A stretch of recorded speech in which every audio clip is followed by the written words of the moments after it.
Bienvenidas y bienvenidos a una nueva clase. En el día de hoy vamos a estar viendo la discapacidad sensorial visual. Vamos a ver qué características tiene, en qué casos se presenta, cuáles son los grados de afectación. También vamos a ver recursos que se pueden utilizar dentro del aula para favorecer la enseñanza y el aprendizaje. Vamos a comenzar viendo. La discapacidad visual se define como la dificultad que presentan algunas personas para participar en actividades propias de la vida cotidiana, que surge como consecuencia de la interacción entre una dificultad específica relacionada con una disminución o pérdida de las funciones visuales y las barreras presentes en el contexto en que se desenvuelve la persona. Recordemos que en la clase anterior estuvimos viendo la discapacidad auditiva y digamos que el tema de los rangos o los niveles de afectación son bastante similares en la cuestión de la progresión que tiene esta discapacidad, ¿no? Pueden haber casos en los que el niño directamente no vea y hay casos en los que puede llegar a verse deformadas las imágenes que ve o no con los contrastes y los tonos correctos. Entonces puede ir variando muchísimo entre realmente no tener vista y tener alguna dificultad en la percepción visual, ¿no?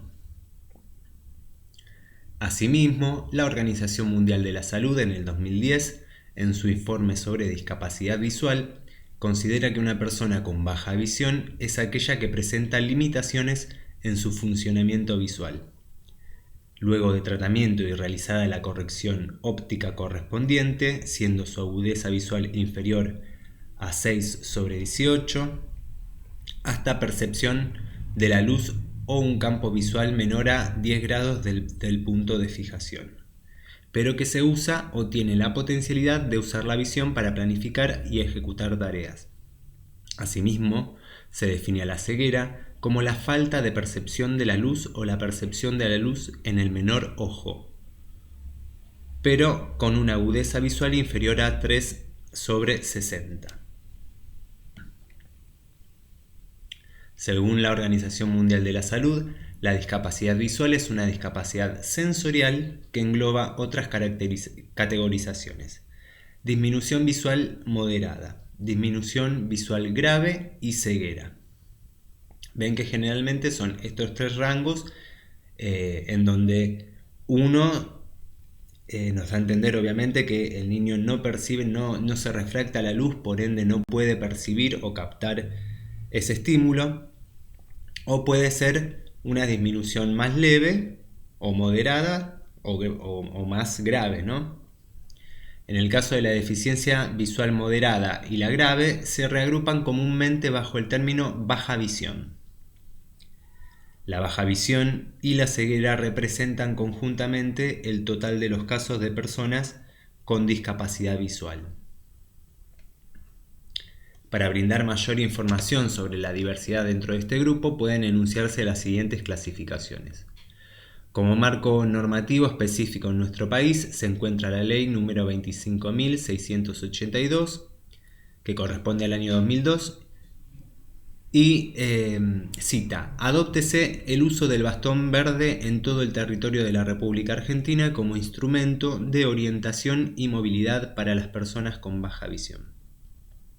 El concepto de accesibilidad universal y diseño para todos remite al logro de productos, entornos, programas y servicios que puedan utilizar todas las personas en la mayor medida posible sin necesidad de adaptación ni diseño especializado.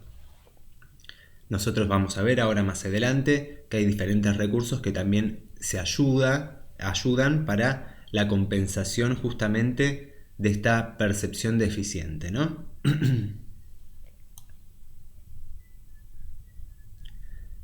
Detección temprana. Obviamente debemos tener en cuenta que los problemas visuales no diagnosticados son una de las causas del fracaso escolar. La falta de una adecuada percepción visual ocasiona trastornos en los aprendizajes, generando así una problemática asociada al trastorno visual primario. Obviamente recordemos que de acuerdo al grado de afectación que pueda llegar a tener el alumno o el paciente, todo lo que tiene que ver con lo visual, con la percepción visual, obviamente está relacionado con el conocer el mundo externo. En los casos en los que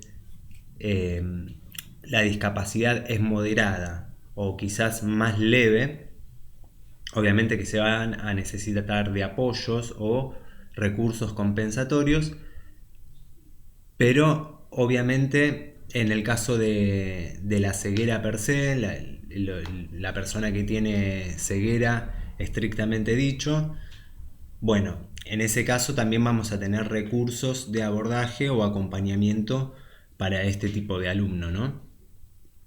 La detección temprana de posibles dificultades visuales en los niños y niñas cobra una gran importancia en las tareas de los educadores o las educadoras, ya que de la actitud atenta y activa con la que se enfrente esta situación muchas veces dependerá al derivar oportunamente al niño o niña al especialista encargado de evaluar su visión. Muchas veces en los casos en los que existe una disminución en la visión, siempre que hablamos de la reorganización áulica, el posicionamiento de cada alumno, en estos casos, si los alumnos tuvieran algún tipo de disminución en la visión, obviamente vamos a preferir optar por que estén cerca del pizarrón, cerca del docente, donde la información le pueda llegar de forma más directa, ¿no? Y quizás sin tantas interrupciones o barreras. Para esto es fundamental la constante observación que se realice a cada uno de los estudiantes, poniendo énfasis, por ejemplo, en cómo se relaciona con sus pares y personas cercanas, la reacción ante gestos y señas, las miradas, ¿no? Todo lo que tiene que ver con la gesticulación y la paraverbalidad, en cómo observa sus juguetes, los objetos y los dibujos. ¿Se acerca demasiado? ¿Acerca las cosas a su rostro? ¿O en qué sentido usa principalmente para su exploración? Generalmente cuando son chicos y se puede llegar a percibir alguna problemática relacionada a lo visual, los chicos se paran, generalmente cuando están escribiendo se acercan al pizarrón, ¿no? Hay ciertos movimientos comportamentales con los cuales nosotros podemos darnos cuenta que el niño está teniendo alguna dificultad en la visión. Características en las áreas de desarrollo. Dentro de la amplitud de la capacidad visual pueden mencionarse ciertas características comunes en las áreas del desarrollo, tomando los conceptos de García Ramos. Es necesario recordar que dentro de la discapacidad visual, como en otro tipo de deficiencias, las siguientes características pueden diferir significativamente entre unos y otros alumnos, pero pretenden ser orientadoras para el conocimiento docente. Vamos a ver cuáles son. En el área psicomotora, pueden presentar dificultades en la organización del esquema corporal y en el proceso de lateralización, ¿no? Identificar cuál es derecha e izquierda, así como el uso específicamente de cada parte del cuerpo, ¿no? Un control postural inadecuado, anomalías en la marcha, desorientación espacial, dificultades en habilidad manual, tics y estereotipias, y expresividad facial muy disminuida que se hace patente en los gestos, ¿no? Digamos que en todo lo visual, digamos externo, en el paciente vamos a ver ciertas cuestiones que tienen que ver con el desplazamiento, con la posición que adquiere, la forma de moverse, ¿no?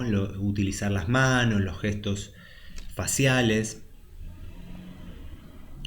Después, en el área cognitiva, el retraso cognitivo que puede tener un niño con discapacidad visual sin otras deficiencias asociadas se debe más a la carencia de estimulación oportuna que a la propia falta de visión. Pueden ser notorias sus dificultades de representación derivadas de su conocimiento de la realidad, construida en base a un código áptico-auditivo, definido por Torre en el 2006 como la combinación de las percepciones táctil y auditiva, es decir, la percepción de la información obtenida a través del uso activo de manos, dedos y oídos, ¿no? Todo lo que tiene que ver con lo táctil sensorial. En cuanto a la memoria y representación, las imágenes mentales se sustentan en otras modalidades sensoriales y el recuerdo del material auditivo es mejor que el resto. Digamos que la percepción sensorial auditiva va a predominar en la conformación del pensamiento sobre ciertos objetos, ¿no? Sobre ciertas situaciones. Muchas veces no se puede adquirir ese conocimiento o digamos ese estímulo de forma visual, y como está disminuida visualmente, obviamente que va a elegir otras vías sensoriales por donde obtener esa información. Y de esa forma también va a hacer su concepto del tema que está tratando o intentando ver, ¿no? Con respecto al área lingüística y de la comunicación, el habla aparece en general más tarde. En estadio de imitación se prolonga. Juegan con las palabras sin intención comunicativa. Utilizan el habla para controlar el entorno. El niño ciego hace muchas preguntas relacionadas con aspectos visuales. Evita hablar o habla solo. Habla para ponerse en contacto con el adulto, se prolonga el uso de la tercera persona. Hay que evitar el verbalismo utilizando un lenguaje explicativo para darles a conocer situaciones, objetos y personas para que las palabras adquieran significado para ellos, ¿no? Obviamente que al estar este campo perceptivo más disminuido o con una afectación, se van a priorizar otras vías de percepción y de esa forma las personas pueden adquirir un significado de diferentes objetos, de las personas, generalmente un docente o los mismos padres, obviamente que le van a ir comentando ciertas situaciones que él mismo va a ir preguntando, ¿no? Con respecto a formas, colores, ubicaciones, personajes. Entonces, la mayor cantidad de información que se le pueda dar, en este caso, auditivamente, relatándole o comentándole cómo se asemeja o con qué lo puede llegar a asociar él, le vamos a estar dando un montón de información para que pueda ir conformando ese concepto, ¿no? Con respecto al área de la personalidad y la socialización, algunos muestran pasividad, deficiente imagen corporal, dificultades para enfrentarse a situaciones ambientales, interacción social, dependencia afectiva, aislamiento, inseguridad y sentimiento de inferioridad. Para asegurar un buen desarrollo es clave iniciar lo antes posible la estimulación temprana.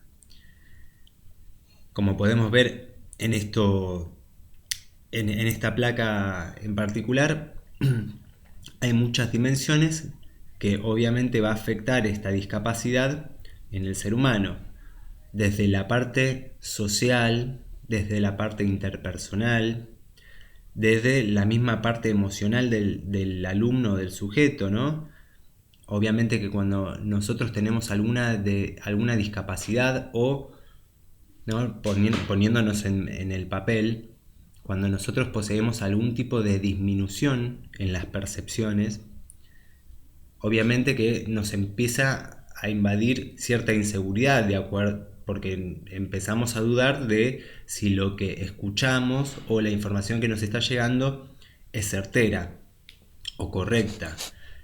Esto obviamente que con el paso del tiempo se puede ir incrementando, por eso es necesaria la detección temprana y el abordaje para también poder ir trabajando sobre este concepto que tiene que ver con la discapacidad con el mismo alumno.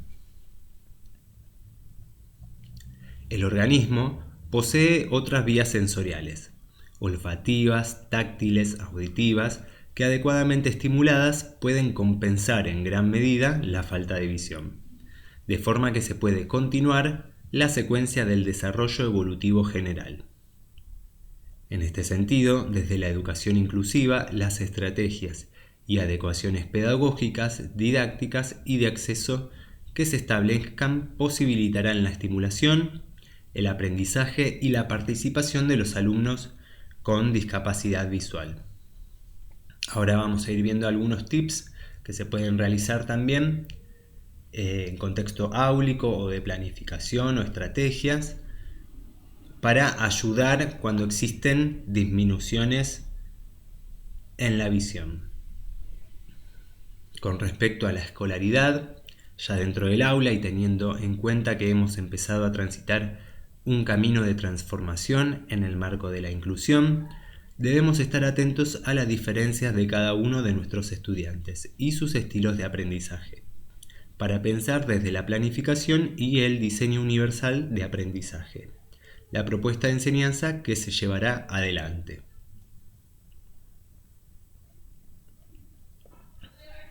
También existen estrategias ambientales. La eliminación de las barreras no debe acotarse solo al espacio escolar. Debemos considerar también el hogar del estudiante, así como los espacios de la comunidad que él frecuenta. De esta forma, nos ponemos a pensar e identificar las diferentes barreras a las que están expuestas las personas con baja visión. Las dificultades suelen estar dadas por variables del tipo iluminación, brillo o contraste, por ejemplo. En todos los casos es muy útil y necesario seleccionar las mejores estrategias junto al estudiante y su familia para que todos puedan apropiarse de estos recursos.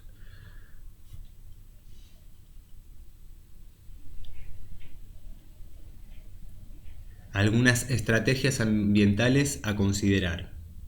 Observar los espacios en los que se mueve la persona, qué tipo de nivel de iluminación tiene, si tiene acceso a ventanas, hay luz natural o artificial. No todo lo que tiene que ver con la iluminación, el contraste del espacio en donde se va a encontrar el alumno. Determinar la funcionalidad de la persona durante los días nublados o con sol, en espacios abiertos o amplios, espacios naturales donde participa el estudiante. Obviamente que nosotros, ya sea dentro del aula, en el recreo, en el jardín o en diferentes ámbitos y espacios, nosotros vamos a ver cuáles son las reacciones que tiene el alumno. Vamos a poder denotar o poder evidenciar por medio de gestos o comportamientos que quizás está teniendo alguna dificultad para percibir o para ver. La valoración funcional de la visión es una forma sistematizada para observar y valorar las habilidades de un niño al usar la visión en ciertas tareas, en diferentes espacios, con variadas condiciones ambientales, en distintos momentos de la vida y con diferentes materiales. Considerar la distancia a la que la persona logra percibir mejor los objetos, ubicación en el aula cercana al pizarrón, permitir que se acerque a libros y láminas para mejorar su visión. La luz debe estar dirigida al objeto y no a la cara del estudiante para evitar encandilamiento. Orientarla de manera que no produzca sombra, puede ser artificial o natural, directa o indirecta, focalizada o ambiental, intensa o en penumbra, según el tipo de dificultad visual que se presente. ¿No? Obviamente hay que tener muy en cuenta cuál es el grado de afectación que tiene la discapacidad del alumno.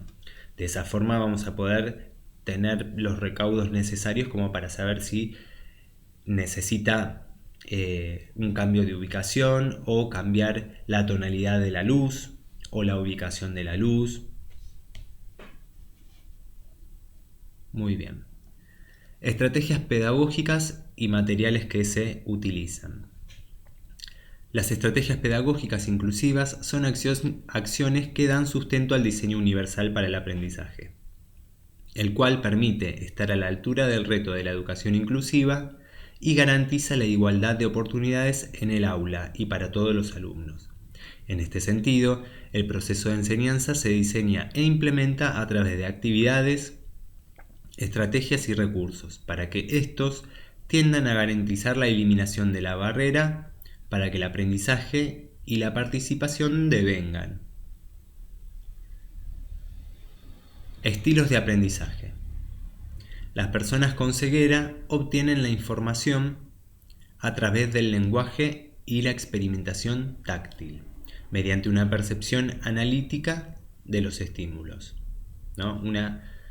Un concepto que se va haciendo de acuerdo a el rejunte de todos los estímulos que logra captar sensorialmente. Tienen que reconocer las partes para hacerse idea del conjunto, por lo cual su ritmo de aprendizaje suele ser más lento.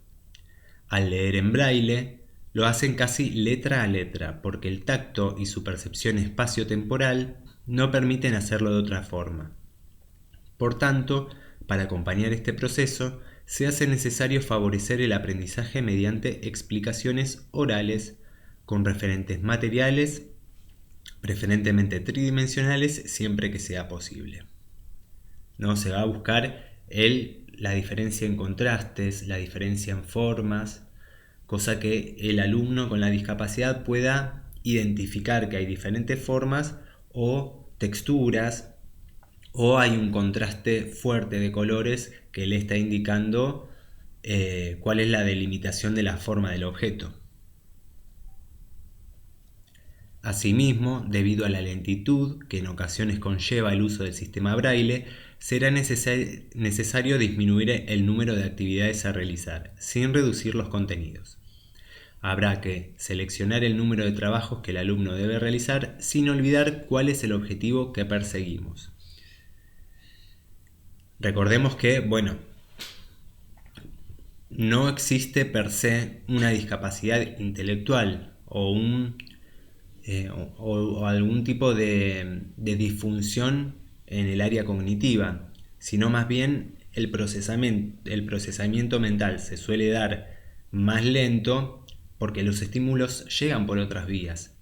Entonces, para aunar esa información y armar el concepto completo, obviamente que va a llevar el doble de tiempo que una persona que no posee la discapacidad, ¿no?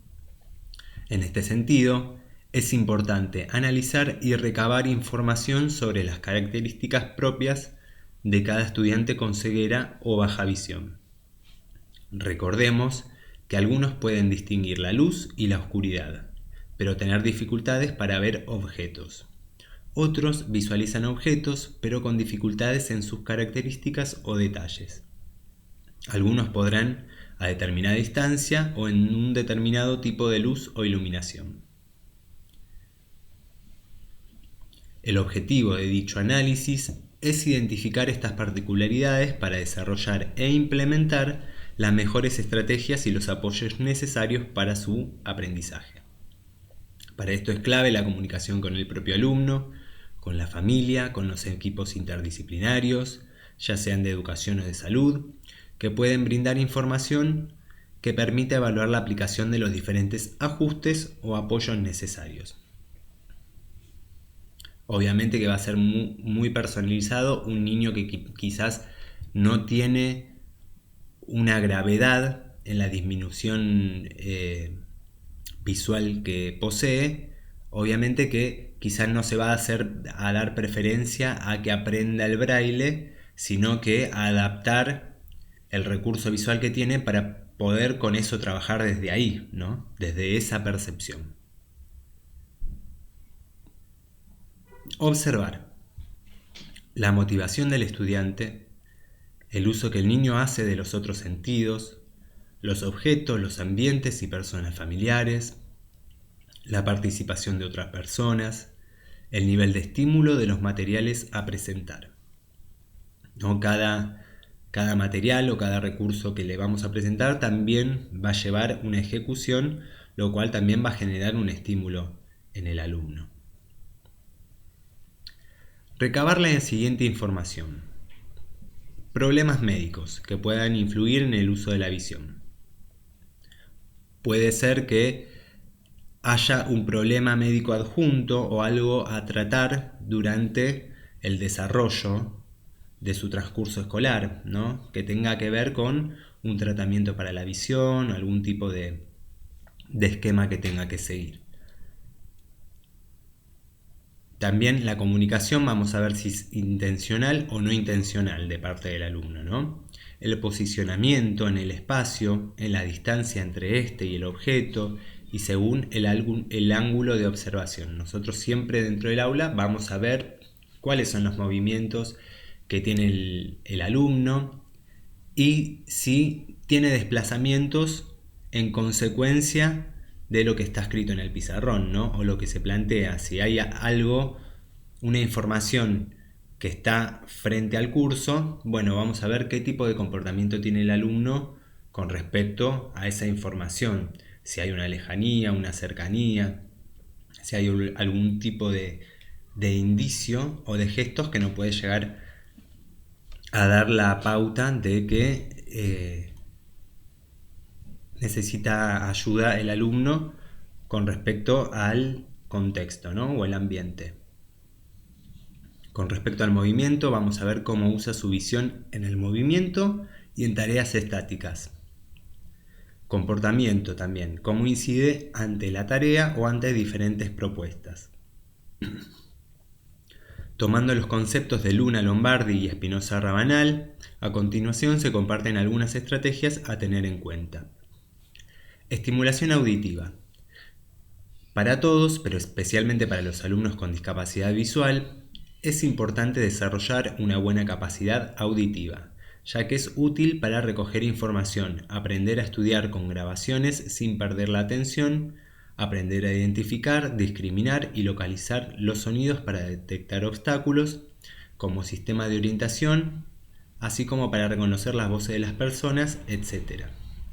Se va a dar prioridad al canal auditivo y a su percepción, a que llegue bien el sonido, a que desde el sonido que él está obteniendo, ese estímulo que está ingresando, que pueda identificar a qué distancia está, en qué volumen está, si está orientado hacia él o hacia otro lado el sonido.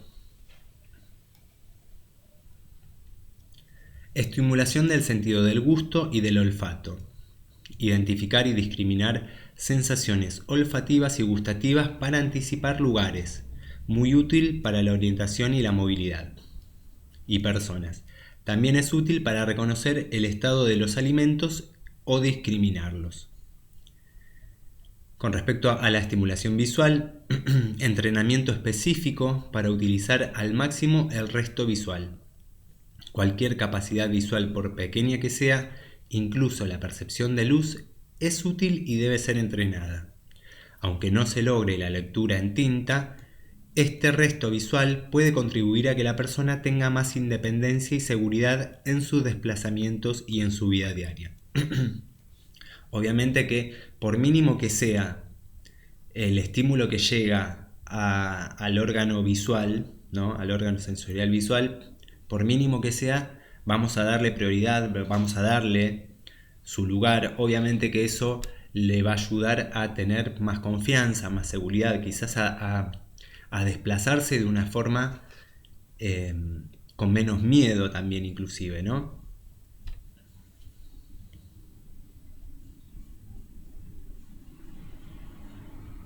En cuanto a la lectura y escritura, según las dificultades visuales de cada estudiante, debe determinarse el tamaño de la letra apropiado. Puede utilizarse solo letra imprenta mayúscula, en trazos gruesos, que pueden corresponder a marcadores, fibras, fibrones de colores con contraste. Pueden ser el negro, el azul, el verde. Una alternativa que favorece el trabajo en el plano gráfico es rayar los renglones cada 2 o 3 espacios con un marcador alternativo. Obviamente que vamos a priorizar el color que el estudiante denote más. Al utilizar textos en computadora, elegir el tipo de letra Arial o Verdana en tamaño acorde a las necesidades visuales con las configuraciones apropiadas de interlineado y espacio sobre el tipo y tamaño de la fuente. Conceder el tiempo de observación necesario para que el estudiante se apropie de la mayor cantidad de detalles. Que tenga el tiempo necesario para ver, percibir y descubrir. Considerar el tamaño acorde de los objetos que se presentan. Obviamente que quizás a un tamaño pueda percibir una letra, a un tamaño más chico quizás pueda percibir otra letra u otra forma. Por eso es necesario saber qué escala de graduación más o menos, si tiene una discapacidad leve, qué escala es la más conveniente para su lectura. Propiciar el uso y el cuidado de las ayudas ópticas que los profesionales del área hayan recomendado, ya sean anteojos, lupas, telelupas, ¿no? Si se necesita hacer algún tipo de cirugía, todas las cosas que tengan que ver con el desarrollo de la visión desde el punto de vista médico, lo vamos a tomar como un gran recurso o aliado. También tener en cuenta las ayudas no ópticas en relación a las configuraciones de apoyo que permitan mejorar las condiciones del entorno. El uso de atriles, por ejemplo. Considerar los aspectos y las orientaciones médicas para favorecer su desempeño, ya sea que el estudiante posea una visión binocular, ambos ojos, que solo sea monocular, con un ojo solo, cualquiera de los dos, cuál es su campo de visión, la visión periférica, si cuenta con visión central, que le permitirá reconocer rostros, leer y tener mayor agudeza visual, más allá de darle o definirle un contraste, ¿no? El docente puede reforzar oralmente la descripción de los objetos presentados para facilitar su observación y así colaborar con mantener los niveles de atención y fijación necesarios y minimizar la fatiga visual. Obviamente que si nosotros, siendo docentes, podemos dar detalles del grafema, de lo escrito, en este caso le vamos a estar dando más información para que pueda utilizarla, incorporarla y realizar bien o captar bien esa palabra o esas letras. ¿Cómo actuamos en el caso de que el estudiante presente una ceguera o una disminución grave? Para ofrecer espacios de inclusión en igualdad de oportunidades, es necesario que el estudiante con ceguera cuente con el servicio de apoyo especializado. De la siguiente manera se podrán realizar las configuraciones de acceso a los diferentes materiales de estudio. Seleccionando el material adecuado, coordinando cuáles son las adaptaciones acordes a las necesidades educativas derivadas de la deficiencia visual según las particularidades de cada estudiante, y elaborando o adaptando textos, gráficos, mapas, evaluaciones, así como las configuraciones de contexto que le permitan apropiarse del medio. Obviamente que todo va a ser de acuerdo al grado de afectación que posea el alumno, ¿sí? En el caso de las que son disminuciones moderadas o leves, quizás sí se puede hacer algo con contrastes, con fibrones, si fuese una cuestión evaluativa o algún tipo de tarea, incluso se puede hacer unir con flechas o poner palabras con diferentes colores o con diferentes tamaños para que pueda asociarlas, ¿no? Ir jugando con las formas, pero todo eso va a suceder en el caso que sea una disminución leve o moderada. En el caso en que sea más grave, se va a preferir primero tener algún tipo de apoyo físico que tenga que ver con los anteojos, ¿no? Más allá de la ubicación espacial del alumno.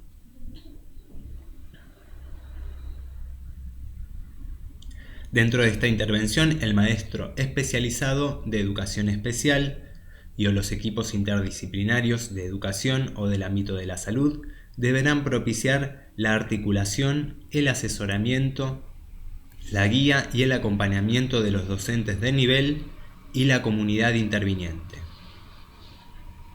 Y acá les muestro cómo es el alfabeto braille. Este alfabeto braille yo les traje acá para también poder visualizarlo mejor. Con este alfabeto se utiliza una tablilla, que es esta tablilla, que se abre. Si lo vemos de cerca, a ver si lo llego a mostrar, tiene cuadraditos con diferentes espacios dentro de cada casillero. Esto se abre, esta tablita se abre, ¿no? Entonces, por un lado tenemos estos casilleritos y por el otro lado tenemos el enrejadito. Acá se utiliza poner una placa o un papel de acetato de los transparentes, ¿no? Se cierra, obviamente se ubica de forma bien alineada dentro de esta maquinita de braille. ¿Qué viene? Yo no lo tengo justito ahora acá, pero viene con un punzón y sobre el acetato, con la ayuda del alfabeto, se va haciendo en sentido contrario las letras. ¿Por qué en sentido contrario? Porque una vez que se saca esto, se saca el papel, va a quedar para el otro lado, digamos. Acá tengo un ejemplo de cómo quedaría en el caso de papel. Vamos a ver si se ve. A ver.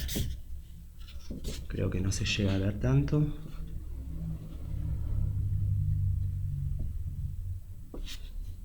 Este es uno de los recursos que se suele utilizar.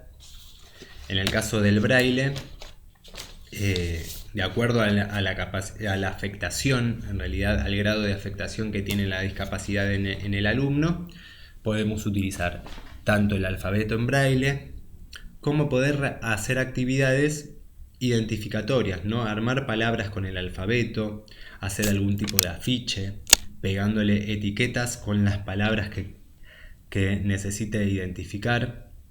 Por ejemplo, el primer trabajo que yo hice con esta tablita fue un cuerpo humano, ¿no? Todos los órganos del aparato humano dentro del cuerpo, y cada órgano, por ejemplo estómago o cerebro o corazón, lo escribía en braille, lo recortaba y lo ponía al lado para identificarlo, ¿no? Y el tema del cuerpo con los órganos y todo lo realizaba con texturas, ¿no? El cuerpo con una textura, cada órgano con una textura y una forma diferente, cosa que pueda tocar, identificar y asociarlo con la palabra.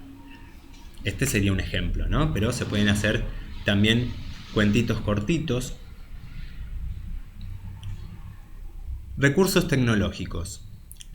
Las tecnologías de la información y la comunicación han experimentado un gran auge en los últimos años en todas las áreas de la vida cotidiana.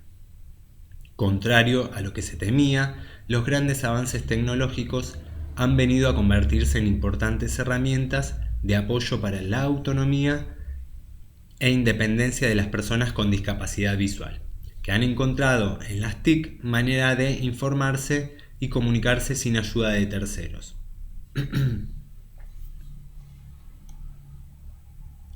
Un lector de pantalla es un programa que verbaliza el texto que se muestra en una computadora, haciendo que toda la información que se visualiza en un sitio web, en un documento de texto o en un correo electrónico sea accesible sin verlo.